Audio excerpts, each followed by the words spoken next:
Hi, this is part two, and in this part, I will be discussing alterations in the thyroid gland and alterations in the pituitary gland and adrenal glands. So, for alterations in the pituitary gland and adrenal glands, this one can lead to Cushing syndrome.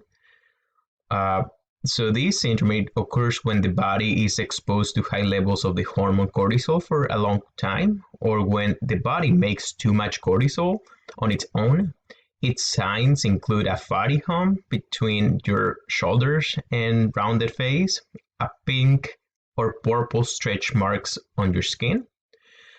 It is diagnosed by urine and blood tests, measure hormonal levels, CT scans, MRIs for the pituitary gland or adrenal gland, and to search for abnormalities in the pituitary gland and adrenal glands.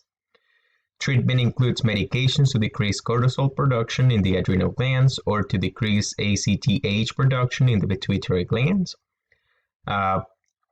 Now, for alterations in the thyroid gland, these can lead to hyperthyroidism. This is caused by enlargement of the thyroid gland. The thyroid gland produces too much of the hormone thyroxine, which can accelerate the body metabolism, causing unintentional weight loss and a rapid irregular heartbeat.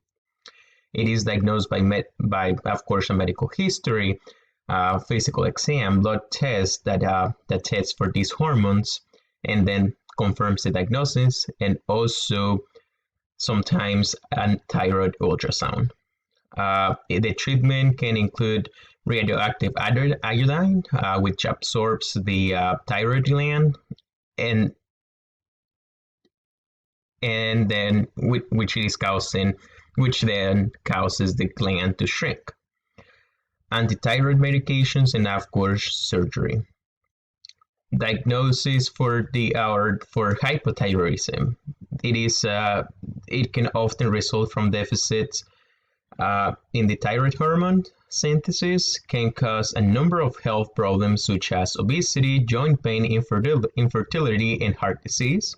It is diagnosed by blood test, which measures the levels of TSH and sometimes the levels of thyroid hormone, thyroxine, and the treatment includes daily use of synthetic thyroid hormones, iron supplements, or multivitamins that can contain iron for better absorption of the primary medication. So in this part, during this week, during this assignment, one of the things that I found a little bit confusing and challenging was to understand each disorder by which gland was affected. I think one of the things that I always like about this concept map is how self-explanatory it can get. So while at first I found it to be very challenging which gland was affected, which condition was developing because of that, at the end everything was making sense because of course, the concept map.